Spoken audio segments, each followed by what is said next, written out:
What's going on, guys? This is Carl with the Racerred channel. How have you guys been? What have you been up to? Let me know in the comment section below. I am over here in Ontario, Oregon, and I'm heading over towards my hometown. I don't know if I'm going to make it all the way there. My hometown is Unity, Oregon. Today I wanted to do a little video about how not to die on a street bike. Of course, all of these methods are things I've kind of learned over the years, but I don't know everything, obviously. So if you guys have additional things, then be sure to comment down below. There are lots of things, variables that could get me, and I try to reduce those, but there are variables, just like anything, that can come out of nowhere and take you out. So the main thing on a motorcycle is to learn how to ride it first. The best way to do that is in the dirt. I always recommend spending 1 year in the dirt. That way when you fall over, it doesn't hurt as bad, and you have way more maneuverability, and you know how to use the bike to its, well, closer to its potential than just about anybody out here on the street. I mean, street bike riders, mostly not good.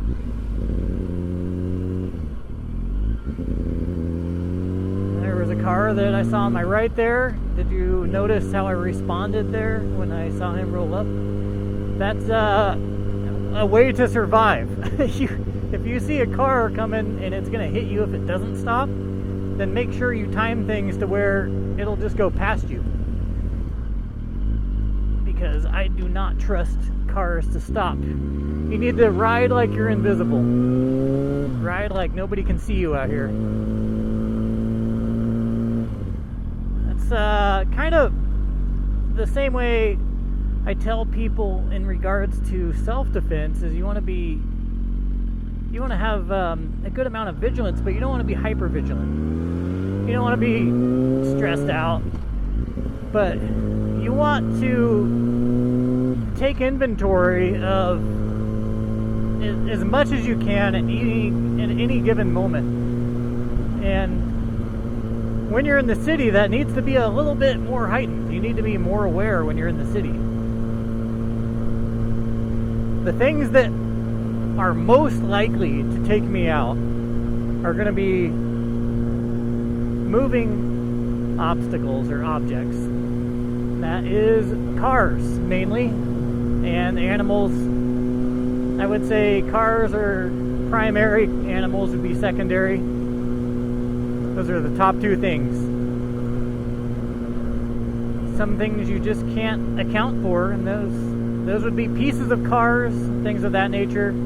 Just debris flying through the air, you're not going to account for that. A lug nut coming off of a truck in the opposite lane. If you're not wearing a helmet and that hits you in the head, well, you just got a free pass to wherever you're going, besides here on Earth. So, yeah, be aware of that kind of stuff, but also know that this is inherently dangerous, and sometimes things happen. There have been several moments where I thought it was the end for me and the Racerred channel. There have been 2 or 3 on the street where I thought it was over. And I don't say that lightly. I almost got hit on camera one time, and it would have been donezo for me if I would have gotten hit. It was so close that she skimmed my leg with her front bumper, and it would have knocked me into incoming traffic. So I don't say this to scare you, I say it to remind you that you need to be vigilant, you need to have good inventory of everything around you, and it needs to change every couple seconds. You need to take inventory. There are like I said, animals, you're not going to really do anything about it. If an animal is running full speed into the road from your side view, There's no amount of anything that you're going to do to avoid that animal. It's just going to hit you. And that's that. Hopefully you can slow down before you hit it. But what you don't want to do is lay your bike down, ever. You want to utilize the full contact patch of your tires, both front and rear, as hard as you can to get slowed down as much as you can before impact. And your bike will take out a deer. I've seen videos before where people actually do take out deer. I've actually seen videos where they don't crash. The deer bounces off the bike and destroys the bike, but the guy doesn't crash. He just comes to a rolling stop. And that's the way to do it. Hit your brakes, slow down the best you can, and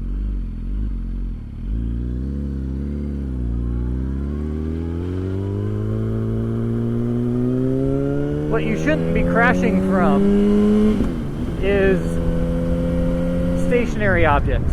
So, you know, we discussed the moving objects, but stationary things that will take you out, for the most part, you shouldn't be taken out by that stuff. There are things like thin wires or something like that that could take me out. Very small percent chance that that's going to happen. Like, I don't think that would happen. At night, you should avoid riding at night, but if you do find yourself riding through darkness, you should slow it way down and try not to hit anything that's in the road. But sand in the road is a big one for people, especially new riders. That's a big way that people get taken out, and that's just from lack of experience. They don't know how to operate a bike, and that stuff should never take you out. If you've ridden in the dirt, that stuff, once you see it, you're reading your terrain when you're on the road. You see that change in terrain, you should be adjusting your bike for that. Now, granted, I've almost been taken out by it, so, you know, maybe I'm a hypocrite here, but I haven't been taken out by it yet. But as you read the texture of the road, you should see sand or rocks or gravel, whatever it may be, and you shouldn't be hitting that full lean. You should be bringing your bike upright and slowing down. Maybe you should be leaning more to get around it. Either way, that shouldn't take you out. There was one time I almost went down. I hit a patch of ice when I was in a full lean going across lanes in the middle of Meridian. And I went totally sideways on my GSXR 1000. I saved it though. But generally speaking, on a street bike, you should never crash. And you should have that mentality. You aren't supposed to crash or fall over at all on a street bike.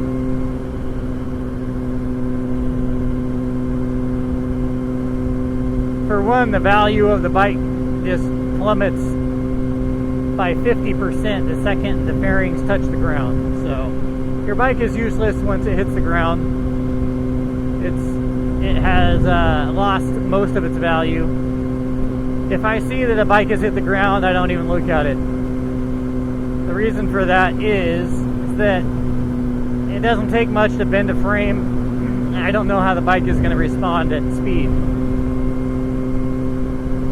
But you should always be checking your mirrors. One thing I do is I get close to the outside edge. It really depends on the situation. Sometimes I'm more towards the middle.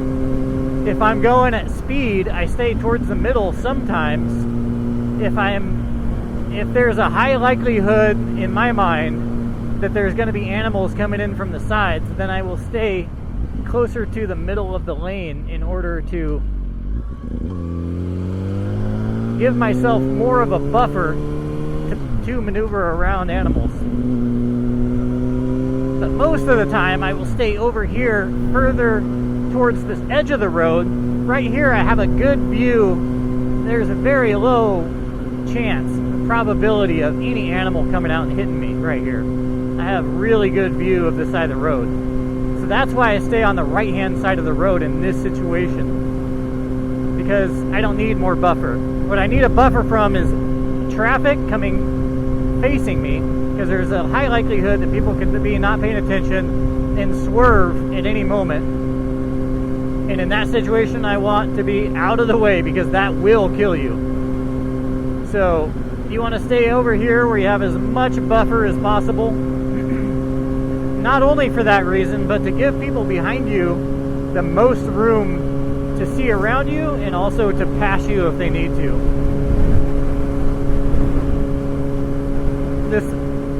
This lane closest to the shoulder is, generally speaking, the safest place to be. Even if I do get hit by an animal, which is highly unlikely in this scenario, it's not going to be a death blow in most cases.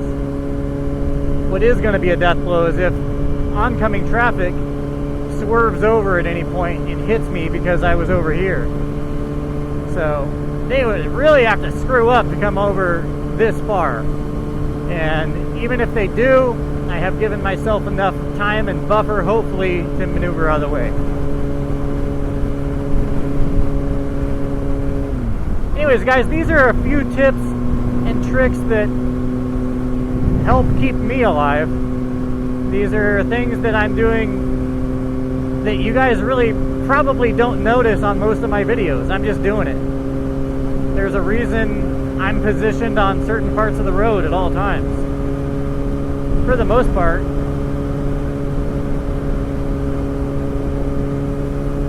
Anyways, guys, if you have anything to add, be sure to add it. I'll catch you on the next one. Peace.